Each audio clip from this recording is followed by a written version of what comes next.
লজ্জাবোধ থাকলে রাজনীতি ছেড়ে দেন। গানম্যান নিয়ে রাজনীতি করতে হয়, তাহলে রাজনীতি করতে আসেন না মাঠে। আপনারা দয়া করে আল্লাহর হস্তে বিদায় হন রাজনীতি মাঠ থেকে। আপনাদেরকে গানম্যান দিবে, সম্পাদকগিরি করবে পত্রিকার, আপনাকে গানম্যান দিতে হবে। আপনি কেটারে বাবা? আপনি কে?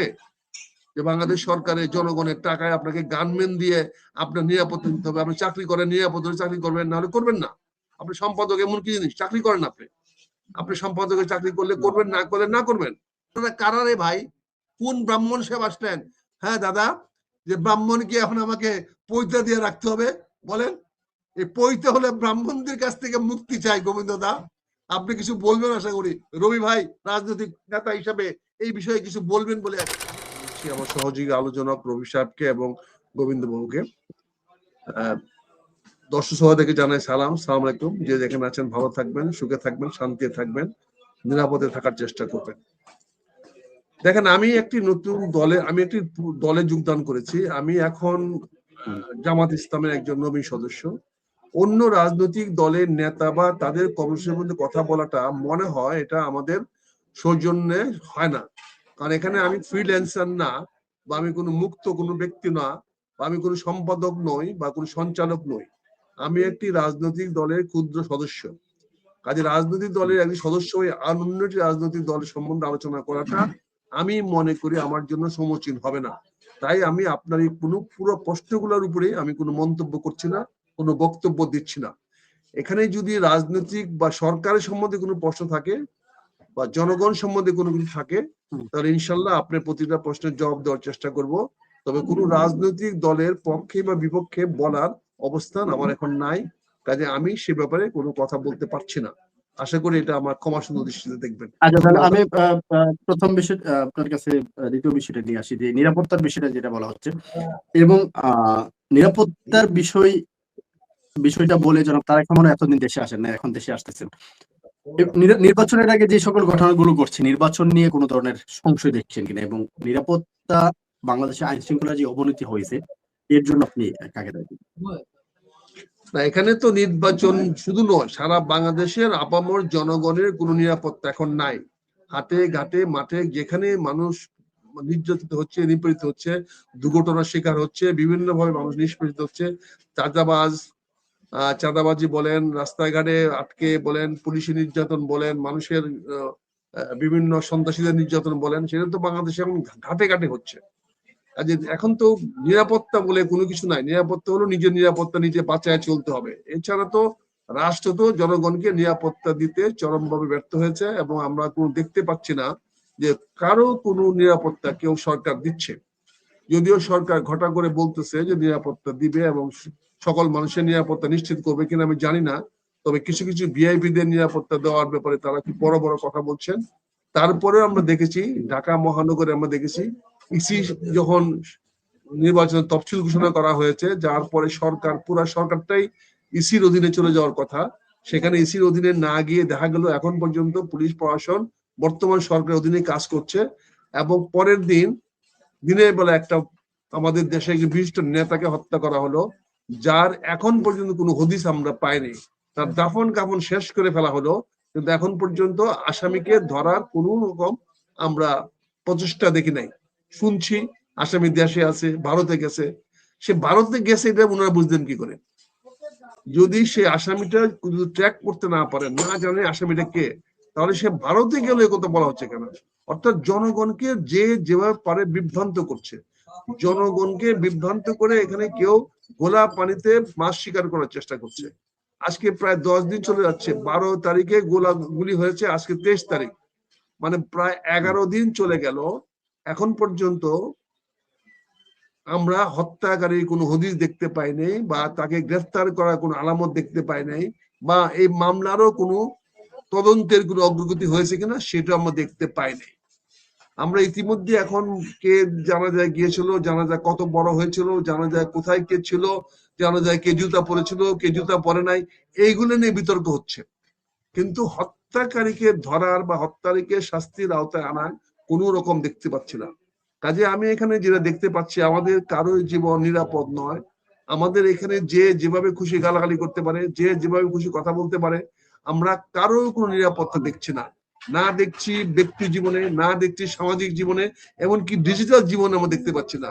ডিজিটালও কথাবার্তা গেলে আপনি দেখবেন অকথ্য ভাষায় গালাগালি করা হয়, বাপ দাদা তুলে গালাগালি করা হয়, আক্রমণাত্মক ভাষায় কথাবার্তা বলা হয়, ব্যক্তিগত আক্রমণ করা হয়। এখানে তো বিচারের কোনো পথ আমরা দেখি না।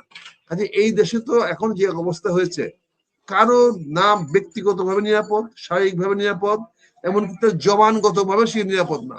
সে একটা কথা বলে নিরাপদে বাঁচতে পারবে, বা কারো আক্রমণের শিকার হবে না, কারো অভদ্র আচরণের শিকার হবে না, এরকম নিরাপত্তা আমরা দেখি না। অর্থাৎ কোনো কিছুতে নিরাপত্তা আমরা দেখতে পাচ্ছি না। এটা আমার ব্যক্তিগত মতামত, আমি হয়তো ভুল হতে পারি, কিন্তু যেটা আমার প্রশ্ন করেছেন তা আমি মনে করি, এবং জনগণের সঙ্গে কথা বলে দেখেছি, জনগণও তাই মনে করে। জনগণও বাংলাদেশে একটা প্রচন্ডতম নিরাপত্তাহীনতায় ভুগছে। এটি সরকারের পরিষ্কার করা উচিত, সরকারকে দেখা উচিত, কোনো একজন মানুষ যেন নিরাপত্তাহীনতায় না ভুগে, এটা দেখা উচিত বলে আমি মনে করি। আরেকটা বিষয় আসে যে বেশ কয়েকজনকে গতকাল থেকে এখন পর্যন্ত গানম্যান রাখার অনুমতি দেওয়া হয়েছে। তার মধ্যে কিছু রাজনৈতিক নেতাকর্মী রয়েছেন, সাংবাদিক সম্পাদক রয়েছেন। তাদেরকে এরকম গানম্যান প্রোটেকশন দেওয়ার বিষয়টাকে আপনি কিভাবে দেখেন? যে আসলে কি তাদেরকে এটা দেওয়া উচিত ছিল, নাকি সার্বিক আইন শৃঙ্খলা পরিস্থিতির উন্নতি করতে? গানম্যান কোন নিরাপত্তা বিধান করে না। গানম্যান একটা কিছু একটা এক ধরনের একটা মাতবরি হয়, হামবাগ দেখানো হয়, পুলিশ আমার সঙ্গে আছে, মানুষের উপর অত্যাচার করার সুযোগ হয়, মানুষের উপরে ভাব নেওয়ার সুযোগ হয়। কিন্তু গানম্যান কোনোদিন কাউকে নিরাপত্তা দেয় না। এবং আজকে যারা গানম্যান নিতে যাচ্ছেন, আমি এটা তীব্র নিন্দা জানাচ্ছি। রাষ্ট্রীয় খরচে কাউকে, ব্যক্তিকে নিরাপত্তা দেওয়া যাবে না। দিলে সকলকে দিতে হবে, রবি ভাইকে দিতে হবে, আমার গোবিন্দদা দিতে হবে, মনিরকে দিতে হবে, প্রতিটি মানুষকে তাহলে গানম্যান দিতে হবে। আর যে সমস্ত লোকগুলা গানম্যান নিচ্ছেন, আমি তাদেরকে বলি ন্যূনতম লজ্জাবোধ থাকলে রাজনীতি ছেড়ে দেন। গানম্যান নিয়ে রাজনীতি করতে হয়, তাহলে রাজনীতি করতে আসেন না মাঠে। আপনারা দয়া করে আল্লাহর হস্তে বিদায় হন রাজনীতি মাঠ থেকে। আপনাদেরকে গানম্যান দিবে, সম্পাদকগিরি করবে পত্রিকার, আপনাকে গানম্যান দিতে হবে। আপনি কেঠারে বাবা, আপনি কে যে বাংলাদেশ সরকারের জনগণের টাকায় আপনাকে গানম্যান দিয়ে আপনার নিরাপত্তা দিতে হবে? আপনি চাকরি করেন, নিরাপত্তা চাকরি করবেন, নাহলে করবেন না। আপনি সম্পাদক এমন কি জিনিস? চাকরি করেন আপনি সম্পাদকের চাকরি করলে করবেন, না করলে না করবেন। আপনার নিরাপত্তা অফিসে নিতে হবে, নিরাপত্তা আপনার সম্পাদক জানতে হবে। বাকি রিপোর্টারদের কি অবস্থা? শত শত রিপোর্টাররা কি তারা নিরাপদ না? যারা রিপোর্টটা করে, যারা রিপোর্টটা লেখে, যে ক্যামেরাম্যান ছবিটা তুলে নিয়ে আসে, তার নিরাপত্তার ব্যবস্থা কে করবে?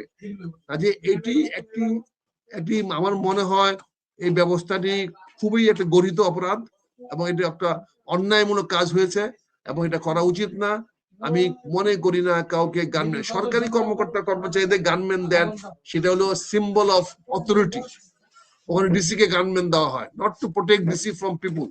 ডিসি কে কেউ আঘাত করবে না, কিন্তু ডিসি একটা সিম্বলিক দরকার, তার একটা একটা ক্ষমতার একটা একটা প্রকাশ দরকার। সেই প্রকাশটা জন্য ডিসি কে দেওয়া হয় গানম্যান, এসপি কে দেওয়া হয় গানম্যান, মন্ত্রীকে দেওয়া হয় গানম্যান। এটা হলো তার কর্তৃত্বটাকে মানুষের সামনে এস্টাবলিশ করা, যে he is a gunman person, সেও জনগণের উপরে তার কর্তৃত্ব করার অধিকার আছে। সম্পাদকের কি কর্তৃত্ব করার অধিকার আছে? সম্পাদকে কে মানলো কে না মানলো তাতে কি আসে যায়? সম্পাদক অফিসিয়াল লোক করে, তাকে যদি না মানে গানম্যান কি করবে? সম্পাদকের পিয়ন যদি তার ডাকে চা না এনে দেয়, গানম্যান কি করবে? তার তো এটা সরকারি কোনো কর্তৃত্ব নাই, বাংলাদেশ জনগণের উপর তার তো কোনো কর্তৃত্ব নাই। তার কর্তৃত্ব যদি তার পত্রিকা অফিসে না চলে, আপনি যে মনির সাহেব, আপনি ক্যামেরাম্যান যদি আপনার কথা না শুনে, গানম্যানদের কি হবে? আপনি তো আপনার অফিসে, আপনার দপ্তরে আপনার নিয়ন্ত্রণ থাকতে হবে। আপনি তো জনপ্রতিনিধি না, আপনি জনগণের তো রিপ্রেজেন্ট করেন না। আপনি পত্রিকায় চাকরি করেন, বড় সম্পাদক হতে পারেন, শিক্ষিত সম্পাদক হতে পারেন, খুব লার্নের সম্পাদক হতে পারেন। What does it means? এটা জনগণের লোক না। আপনি এটা বেঁচে খান, সংবাদ বিক্রি করে আপনি খান, তা আপনাকে গানম্যান দিতে হবে কেন? আপনি কি সংবাদ তারা লেখেন কেন? আপনি কে বলছে এই সংবাদ দেখতে, যে সংবাদ দেখলে আপনার জীবনের উপর হামলা হবে? যদি সাহস করে লিখতে না পারেন তো লিখবেন না। এদেশে মানুষ খুলছে না, গোবিন্দ চলতেছে না, কি অ্যাডভোকেট গোবিন্দ সাহেব, আপনি গানম্যান দরকার আছে কি? রবি সাহেব, আপনি তো নারায়ণগঞ্জের আব্দুল ছিলেন, গানম্যান দরকার আছে বলেন? তাহলে তাহলে এখানে আমরা তিনজনের মধ্যে তো তিনজন, আমার তো গানম্যান দরকারই নাই, জানেন? তিনজনের মধ্যে তিনজনই গানম্যান দরকার নাই। কারারে ভাই, কোন ব্রাহ্মণ সাহেব আসলেন? হ্যাঁ দাদা, যে ব্রাহ্মণ কি এখন আমাকে পৈতা দিয়ে রাখতে হবে বলেন? এই পৈতা হলে ব্রাহ্মণদের কাছ থেকে মুক্তি চাই। গোবিন্দ দা, আপনি কিছু বলবেন আশা করি। রবি ভাই রাজনৈতিক নেতা হিসাবে এই বিষয়ে কিছু বলবেন বলে আমি আশা করি।